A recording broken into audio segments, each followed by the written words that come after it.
ಇನ್ನು ರೇಣುಕಾಸ್ವಾಮಿ ಕೊಲೆ ಕೇಸ್ನಲ್ಲಿ ದರ್ಶನ್ ಅಂಡ್ ಗ್ಯಾಂಗ್ ಸದ್ಯ ಟ್ರಯಲ್ ಫೇಸ್ ಮಾಡ್ತಾ ಇದೆ. ಆದರೆ ಪ್ರಾಸಿಕ್ಯೂಷನ್ಗೆ ಮಾತ್ರ ಆರಂಭದಲ್ಲೇ ಶಾಕಿಂಗ್ ತಿರುವುಗಳು ಎದುರಾಗ್ತಾ ಇದೆ.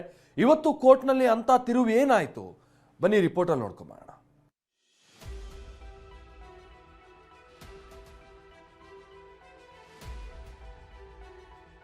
ಚಿತ್ರದುರ್ಗದ ರೇಣುಕಾಸ್ವಾಮಿ ಕೊಲೆ ಕೇಸ್ನಲ್ಲಿ ನಟ ದರ್ಶನ್ಗೆ ಆತಂಕ ಕಾಡತೊಡಗಿದೆ. ಟ್ರಯಲ್ ಶುರುವಾಗ್ತಿದ್ದಂತೆ ಏನಾಗುತ್ತೋ ಏನೋ ಆತಂಕದಲ್ಲೇ ಜೈಲಿನಲ್ಲಿ ದಿನಗಳನ್ನ ಕಳೀತಿದ್ದಾನೆ. ಮತ್ತೊಂದೆಡೆ ಡೆವಿಲ್ನ ಕೇಸ್ನಿಂದ ಪಾರು ಮಾಡೋದಕ್ಕೆ ವಕೀಲರು ಸಾಕಷ್ಟು ಹೋಮ್ವರ್ಕ್ ಮಾಡ್ತಿದ್ದಾರೆ. ಈ ನಡುವೆ ಪ್ರಾಸಿಕ್ಯೂಷನ್ಗೂ ಪೀಕಲಾಟ ಶುರುವಾಗಿದೆ. ಇದಕ್ಕೆ ಕಾರಣವೂ ಇದೆ.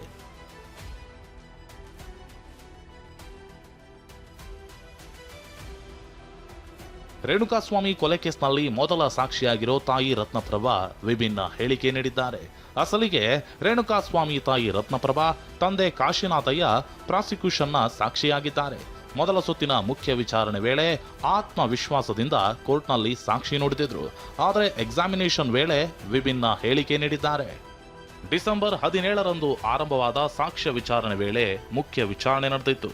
ಆಗ ರೇಣುಕಾಸ್ವಾಮಿ ತಾಯಿ ಹಾಗೂ ತಂದೆ ರೇಣುಕಾಸ್ವಾಮಿ ಮನೆಯಿಂದ ತೆರಳಿದ್ದು ನಂತರ ಫೋನ್ ಕರೆ ಮಾಡಿದ್ದ ಬಗ್ಗೆ ಹೇಳಿಕೆ ನೀಡಿದರು. ಆದರೆ ಈಗ ದರ್ಶನ್ ಪರ ಹಿರಿಯ ವಕೀಲ ಸಿವಿ ನಾಗೇಶ್ ಕ್ರಾಸ್ ಎಕ್ಸಾಮಿನೇಷನ್ ಆರಂಭಿಸಿದ್ದಾರೆ. ಈ ವೇಳೆ ಈ ಹಿಂದೆ ನೀಡಿದ್ದ ಹೇಳಿಕೆಗಳಿಗೆ ವಿರುದ್ಧವಾದ ಕೆಲ ಹೇಳಿಕೆಗಳನ್ನ ರೇಣುಕಾಸ್ವಾಮಿ ತಾಯಿ ನೀಡಿದ್ದಾರೆ. ಇದರಿಂದ ಪ್ರಾಸಿಕ್ಯೂಷನ್ ಅಚ್ಚರಿಗೊಳಗಾಗಿದ್ದು ಪ್ರತಿಕೂಲ ಸಾಕ್ಷಿ ಎಂದು ಪರಿಗಣಿಸಿ ತಮಗೂ ಪಾಟಿ ಸವಾಲಿನ ಅವಕಾಶ ನೀಡುವಂತೆ ಅರ್ಜಿ ಸಲ್ಲಿಸಿದ್ದಾರೆ.